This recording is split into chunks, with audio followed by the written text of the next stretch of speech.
اولاً تھوڑا سا میں یہ 12ویں کے بارے میں عرض کر دوں کہ جیسے ہی میلاد مصطفیٰ صلی اللہ علیہ وسلم کا مہینہ آتا ہے اور مسلمان اس مہینے میں خوشی منا کے اللہ تبارک و تعالیٰ کی بارگاہ میں درجات کی بلندی کا سامان کرنے کا ارادہ کرتے ہیں تو شیطان کو بہت تکلیف ہوتی ہے، اور شیطان نہیں چاہتا کہ مسلمان اپنے نبی سے اظہار محبت کے ذریعے اللہ تعالیٰ کا مزید قرب حاصل کریں، تو سینکڑوں قسم کے وسوسے ہمارے ذہن میں ڈالنے کی کوشش کرتا ہے۔ بھئی خوشی کیوں مناتے ہیں، جھنڈے کیوں لگاتے ہیں، لائٹنگ کیوں کرتے ہیں، جلوس کیوں نکالا جاتا ہے، یہ کہاں سے ثابت ہے؟ کیا نبی کریم صلی اللہ علیہ وسلم نے ایسا کیا؟ کیا اس کا حکم دیا تھا؟ کیا خود صحابہ کرام نے ایسا کیا؟ کبھی کہتے ہیں صحابہ کرام ہم سے بڑھ کے عاشق رسول تھے، بتاؤ اگر کرنا ہوتا تو وہ کرتے، ہم کیوں کریں؟ تو اس طرح جب وہ پیدر پہ کویسچنز آتے ہیں، اور بات وہی ہے جو میں نے پہلے آپ کی خدمت میں عرض کی کہ ہمارے پاس ذہن میں دفاعی مواد تو موجود ہی نہیں ہوتا، وہ دلائل موجود نہیں ہوتے جس کی وجہ سے ہم سامنے والے کو قائل کر سکیں۔ تو بچے اولاً آتے ہیں گھر والوں کے پاس، جب وہاں سے کچھ نہیں ملتا تو وہ جاتے ہیں کسی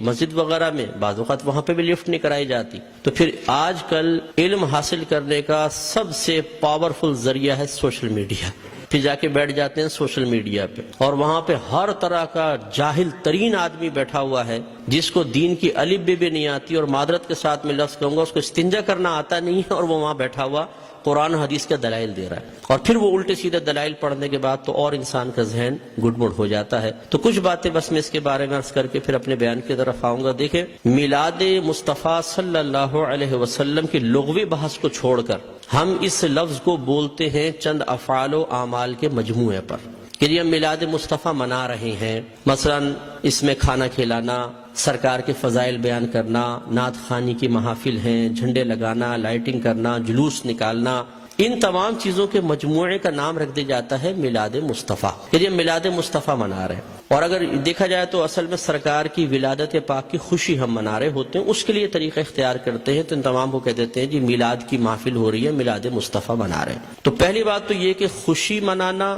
اور خوشی کا اظہار کرنا، یہ دونوں چیزیں قرآن کے حکم سے ثابت ہیں۔ اللہ تعالیٰ فرماتا ہے قل بفضل اللہ وبرحمتہ فبذلک فلیفرحوا، اے حبیب کریم صلی اللہ علیہ وسلم آپ ان لوگوں سے فرما دیجئے کہ اللہ کے فضل اور اس کی رحمت پر چاہیے کہ خوشی کا اظہار کریں۔ کہنے والا کون ہے؟ اللہ تبارک و تعالی۔ اور اگر میں آپ سے پوچھوں کہ اللہ کا سب سے بڑا ہم پر کیا گیا فضل کیا ہے اور اس کی نازل کردہ رحمت کیا ہے، تو ہر مسلمان بے اختیار کہے گا کہ ہمارے نبی کریم صلی اللہ علیہ وسلم سب سے بڑا اللہ کا فضل، سب سے بڑی اللہ کی رحمت کہ ہمارے سرکار کے قدموں سے ہمیں قرآن ملا ہے، ایمان ملا ہے، حتیٰ کہ اللہ تبارک و تعالیٰ نے اپنی معرفت بھی اس وقت تک چھپا کر رکھی جب تک اپنے حبیب کو ظاہر کرنے کا ارادہ نہ فرمایا۔ حبیب کو ظاہر کیا اور پھر اپنی معرفت ہم تک پہنچائی، تو ہم نے تو اپنے نبی کے ذریعے سب کچھ پایا، تو آپ سے بڑھ کر فضل اور رحمت اور کیا ہوگا؟ اور خود اللہ تعالیٰ فرما رہا ہے کہ مسلمانوں کو چاہیے، اے حبیب ان سے فرمائیے۔ یقینی سی بات ہے کہ کافر کو تو مکلف نہیں بنایا جا رہا نا، مخاطب مسلمان ہی ہوں گے، کہ مسلمانوں سے کہیے کہ اللہ کے فضل اور اس کی رحمت پر چاہیے کہ خوشی کا اظہار کریں۔ اور دوسری آیت میں فرمایا وَأَمَّا بِنِعْمَةِ رَبِّكَ فَحَدِّثْ، اور اپنے رب کی نعمت کا خوب چرچا کرو۔ حدث تحدیث سے نکلا ہے۔ تحدیث کا مطلب ہوتا ہے اللہ تعالیٰ کی کسی عطا کردہ نعمت کو کسی کے سامنے ظاہر کرنا، چاہے وہ قول سے ہو، جسے ہم کہتے ہیں جی اللہ کا بڑا فضل ہے بونڈ لگ گیا، اللہ کا بڑا فضل ہے مکان بنا لیا، اللہ کا بڑا فضل ہے میرے بیٹے کی شادی ہو گئی، یہ ہم نعمت کا اعتراف اور اظہار کر رہے ہوتے ہیں۔ اور اسی طریقے سے مختلف اعمال و افعال سے بھی بعض اوقات تحدیث نعمت ہوتی ہے۔ ایک دفعہ ایک صحابی نبی کریم صلی اللہ علیہ وسلم کی خدمت میں آئے، جو پھٹے پرانے سے تھوڑے کپڑے پہنے ہوئے تھے، مفلوق الحال سے تھے، تو سرکار نے فرمایا کہ کیا تمہارے پاس کوئی مال نہیں ہے؟ عرض کیا رسول اللہ صلی اللہ علیہ وسلم الحمدللہ ہر طرح کا مال ہے، مویشی ہیں، دراہم ہیں، دنانیر ہیں، باغات ہیں۔ تو سرکار نے شاید فرمایا پھر اللہ کی نعمت کا اثر آپ پر ظاہر ہونا چاہیے، اپنے آپ کو ایسا نہ رکھو بلکہ ایسے لباس پہنو، ایسی عادات و اطوار رکھو، ایسا طور طریقہ رکھو کہ لوگ جان جائیں کہ اللہ تعالیٰ نے آپ کو نعمتوں سے نوازا ہے۔ تو بتائیے کہ جب میلاد مصطفیٰ صلی اللہ علیہ وسلم آئے تو کیا ہمیں اپنے نبی کی اس طرح خوشی کا اظہار نہیں کرنا چاہیے تاکہ یہ ظاہر ہو کہ اللہ تعالیٰ نے ہمیں اپنے نبی کی سب سے بڑی نعمت سے نوازا ہے؟ جب عام دولت کے لیے سرکار نے فرمایا تمہیں اللہ نے دولت دی ہے، اس کا اثر تم پہ ظاہر ہونا چاہیے، اس نعمت کا اثر ظاہر ہونا چاہیے، تو بتائیے کہ جب میرے سرکار تشریف لائے اس نعمت کا اظہار کیوں نہیں چاہیے؟ تو یہ دونوں چیزیں قرآن سے ثابت ہیں، تو خوشی منانا اور نعمت کا اظہار کرنا۔ جب اللہ تعالیٰ نے اس کا حکم دے دیا، اجازت دے دی، تو پھر ہر وہ طریقہ اختیار کرنا جائز ہوگا جس کو قرآن اور حدیث نے منع نہیں کیا ہے۔ یہ اچھی طرح اصول یاد رکھیے، کسی چیز کے جائز قرار دینے کے لیے دلیل نہیں چاہیے ہوتی، کسی چیز کو ناجائز قرار دینے کے لیے دلیل درکار ہے۔ مثال کے طور پر میں آپ سب سے پوچھتا ہوں، جو آپ نے ٹوپیاں پہن رکھی ہیں جائز ہے کہ ناجائز بتائیں؟ بولیں، لائیں ثابت کریں قرآن و حدیث، حضرت ثابت کریں کہ ایسی ہری پٹی نیچے اور اوپر سفید ہو، قرآن حدیث سے ثابت کریں۔ کر سکتے ہیں آپ؟ تو آپ کہیں گے بھی قرآن و حدیث سے اگر میں ثابت نہیں کر سکتا تم یہ بتاؤ کہ یہ جائز ہے ناجائز، اگر کہتے ہو ناجائز تم ثابت کر دو، میں نہیں پہنوں گا۔ اس طرح آپ نے چشمے پہنے ہوئے ہیں، آپ اس وقت رات کے تقریباً 9:30 بجے یہاں بیٹھ کر بیان سن رہے ہیں، لائٹنگ ہوئی ہے، یہ پکی چھت کے نیچے آپ بیٹھے ہوئے ہیں، میں مائک پہ بیان کر رہا ہوں، آپ اس کو سن رہے ہیں اسپیکر کے ذریعے، تو کیا یہ سب قرآن و حدیث سے ثابت ہے؟ یقینی سی بات ہے کہ نہیں۔ لیکن کیا یہ منع ہے؟ جب منع نہیں ہے تو پھر جائز ہے۔ یہ پہلا اصول یاد رکھیے گا۔ تو اگر کوئی آپ سے کہتا ہے کہ میلاد مصطفیٰ جائز ہے، آپ کہیں بالکل جائز ہے، وہ کہے قرآن و حدیث سے ثابت کرو، آپ کہیں کہ چلو میں بعد میں بولتا ہوں، پہلے تم یہ بتاؤ کہ ناجائز ہے یس، تو تم ثابت کرو۔ کوئی ایک آیت لا کر ایسی بتائیں، کوئی حدیث جس میں اللہ یا رسول نے فرمایا ہو کہ میلاد مصطفیٰ نہ مناؤ، اور جب اللہ تعالیٰ اس کے رسول منع نہ کر رہے ہوں تو پھر آپ اور میں کون ہوتے ہیں منع کرنے والے؟ بعض کہتے ہیں کہ جی سرکار نے ایسا نہیں کیا، صحابہ کرام نے نہیں کیا، نہ اس کا حکم دیا۔ یاد رکھیں یہ بھی کوئی قاعدہ ضابطہ نہیں ہے کہ اللہ کے نبی حکم دیں تو ہم کریں، حکم نہ ہو تو نہیں کر سکتے۔ صحابہ کرام کریں تو ہم کر سکتے ہیں، صحابہ کرام حکم دیں تو ہم کر سکتے ہیں، ورنہ نہیں کر سکتے۔ یہ کوئی ضابطہ قاعدہ نہیں ہے۔ اصل چیز وہی ہے جو میں نے آپ کو بتائی کہ اگر اللہ تعالیٰ اس کے رسول نے منع کیا ہے تو منع ہوگا، اور اگر منع نہیں کیا تو بالکل جائز ہوگا۔ اب میں اس کی آپ کو تھوڑی سی مثالیں بتاتا ہوں۔ دیکھیں آپ کی مسجدوں پہ گنبد اور مینار بنتے نہیں بنتے؟ آپ پوچھیں، کویسچن کریں، ہر مکتب فکر کی عبادت گاہ کے اوپر گنبد اور مینار ہے، کیا اللہ کے نبی نے اس کا حکم دیا تھا؟ صحابہ کرام نے حکم دیا؟ یا اللہ کے نبی نے بنائے یا صحابہ نے بنائے؟ نہیں، یہ بہت بعد کی ایجادات اور ہر مسجد کے اوپر ہے۔ یہ کیسے بدعت اور ناجائز کیوں نہیں ہو جاتے؟ قرآن پاک پہ زبر زیر پیش سرکار کے دور میں نہیں تھا، نہ صحابہ کے دور میں، بہت بعد میں لگے ہیں۔ 6 کلمے سرکار کے دور میں باقاعدہ اس طرح مرتب شدہ نہیں تھے، یہ بعد میں ہے۔ ایمان مفصل، ایمان مجمل پہلے نہیں تھی، یہ بعد میں ہے۔ اور اگر سرکار کے ہی دور کو لے لیں، سرکار نے قرآن کو مجتمع نہیں کیا تھا، صدیق اکبر کے دور میں ہوا ہے۔ سرکار کے دور میں، صدیق اکبر کے دور میں تراویح 20 رکعت ایک امام کے پیچھے نہیں ہوتی تھی،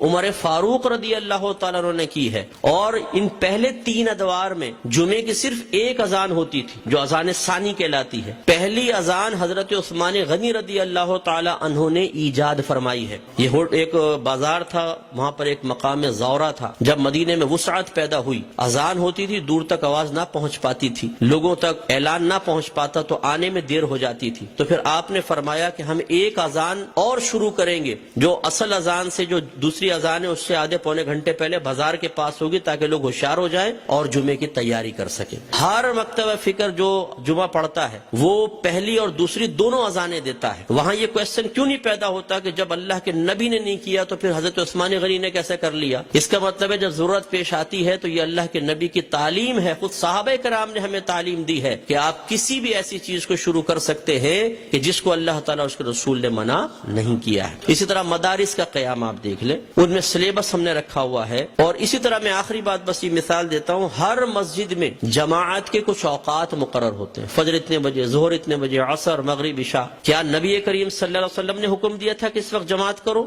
صحابہ کرام نے نہیں، ہم نے اپنی سہولت کے اعتبار سے کیا ہے۔ اور یہ ایک اعتراض کا بہت بڑا جواب بھی بن سکتا ہے۔ لوگ کہتے ہیں کہ آپ یہ 12ویں کا انتخاب کیوں کرتے ہیں؟ یہ بتائیں۔ اپنے پاس سے دن خاص کر لینا صحیح نہیں ہے، اپنے پاس سے دن خاص کر لینا صحیح نہیں ہے۔ تو یہاں میں آپ کو سمجھا دوں کہ کسی ایک چیز کو دوسری چیز کے ساتھ خاص کرنا 2 طرح کا ہوتا ہے۔ اللہ تعالیٰ اس کے رسول نے خاص کیا تو اسے کہتے ہیں تخصیص شرعی، یعنی خاص کرنا شریعت کی طرف سے۔ اور اگر اللہ تعالیٰ اس کے رسول نے نہیں کیا، آپ اور میں کر لیں، جیسے ہم بچے کی سالگرہ کے لیے ڈیٹ کرتے ہیں، فکس کرتے ہیں، اس طرح بچی کی شادی کے لیے ڈیٹ ہم آپس میں مشورہ کر کے فکس کرتے ہیں، کوئی تقریب کرنی ہوتی ہے اس کے لیے، اسی طرح دارالعلوموں کے اندر سال شروع کرنا آخر کے لیے، اسی طریقے سے مسجدوں میں جماعت کے اوقات۔ یہ جو ہم اپنے پاس سے ایک چیز کو دوسری کے ساتھ خاص کرتے ہیں، اس کو کہتے ہیں تخصیص عرفی۔ تو تخصیص عرفی کو تخصیص شرعی بنانا غلط ہے کہ مثال کے طور پہ اگر ہم 12ویں کو 12ویں تاریخ میں کر رہے ہیں تو ہم کہیں کہ اسی تاریخ میں ہوگی، اس کے علاوہ نہیں ہوگی، یہ غلط ضرور ہوگا۔ لیکن ایک چیز کو دوسری چیز کے ساتھ خاص کر دینا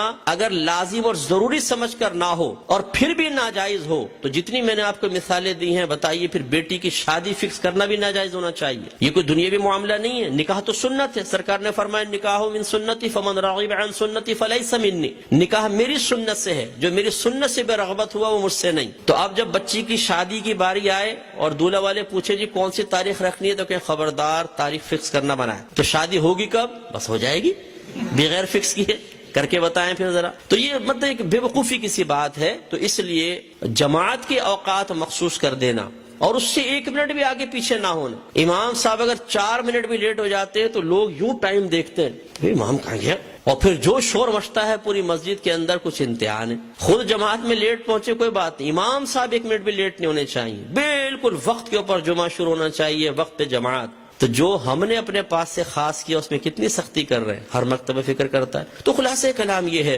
کہ اللہ کے نبی کی جب یہ میلاد کا موسم آتا ہے اس قسم کے بہت سارے وساوس ہماری طرف متوجہ ہوتے ہیں. اصول بس یہی ہے کہ اللہ کے رسول نے اگر حکم نہیں بھی دیا، کر کے نہیں بھی دکھایا، لیکن منع بھی نہیں کیا، تو ہمارے لیے بالکل اس کے کرنے کی شرعی طور پر اجازت ہے. اگر حکم کا انتظار کریں تو پھر ہر چیز کے اندر غلام کو حکم کا انتظار کرنا چاہیے، اور جب آپ حکم ڈھونڈنے کی کوشش کریں گے تو کاروبار زندگی رک جائیں گے. ہزارہ چیزیں ایسی ہیں جن میں سرکار کے احکام موجود نہیں ہیں. تو بس اصول شرعی ہوتا ہے کہ جہاں سرکار کا حکم موجود نہ ہو، خاموشی اختیار فرمائی ہو، منع نہ کیا ہو، یہ اس کے جائز ہونے کی دلیل ہوتا ہے. تو میلاد مصطفیٰ منائیے. الحمدللہ جنہوں نے یہ کیا ہے انہوں نے فیض پایا ہے. ابو لہب جیسا شخص آپ جانتے ہیں کافر تھا، سرکار کا چچا تھا، کافر شخص تھا اور بدترین کافر، دشمن اسلام. لیکن جب اس کی لونڈی ثویبہ نے آ کے خوشخبری دی کہ مبارک ابو لہب تیرے ہاں بھتیجا پیدا ہوا، اس نے ہمارے نبی کی خوشی میں آزاد نہیں کیا تھا، اپنے بھتیجے کی خوشی میں کیا تھا. لیکن وہ بھتیجا تھا تو اللہ کا نبی. تو اللہ تبارک و تعالی نے اس کو اس برکت سے نوازا کہ جب اس کا انتقال ہوا اور یہ جہنم میں گیا ہے، اس کے خاندان والوں میں سے کسی نے اس کو خواب میں دیکھا تو پوچھا کہ ما فعل اللہ بکا، اللہ تبارک و تعالی نے تیرے ساتھ کیا معاملہ کیا؟ تو اس نے جواب دیا کہ بہت سخت عذاب میں ہوں، لیکن جب میں اس انگلی کو اپنے منہ میں لیتا ہوں کہ جس سے میں نے اپنی لونڈی کو آزاد کیا تھا تو اللہ تبارک و تعالی اس سے پانی جاری فرما دیتا ہے. تو شیخ عبدالحق محدث دہلوی رحمۃ اللہ علیہ فرماتے ہیں لوگوں غور کرو، ایک دشمن تو ہمارے نبی کی خوشی منا کر جہنم میں راحت پائے، تو پھر ہم اگر اپنے حبیب کا میلاد منائیں، ان کی خوشی منائیں تو کتنی راحت پائیں گے. اور جب میرے سرکار صلی اللہ علیہ وسلم پیدا ہوئے تو خوشی تو اللہ نے بھی اس کا اظہار فرمایا، خوشی کا اظہار فرمایا، انعامات دیے، مبارکبادیں ہوئی. آپ تاریخ اٹھا کے پڑھیں، جب میرے آقا صلی اللہ علیہ وسلم کی ولادت ہوئی ہر پرندے اور ہر جانور نے ایک دوسرے کو مبارکباد دی ہے کہ ہمارے نبی پیدا ہو گئے. فرشتے ایک دوسرے کو مبارکباد دے رہے تھے، حدیثوں کے اندر موجود ہے، فرشتے مبارکباد دے رہے تھے. اور اس زمانے میں جتنی حاملہ عورتیں تھیں اللہ تبارک و تعالی نے سب کو بیٹوں سے نوازا.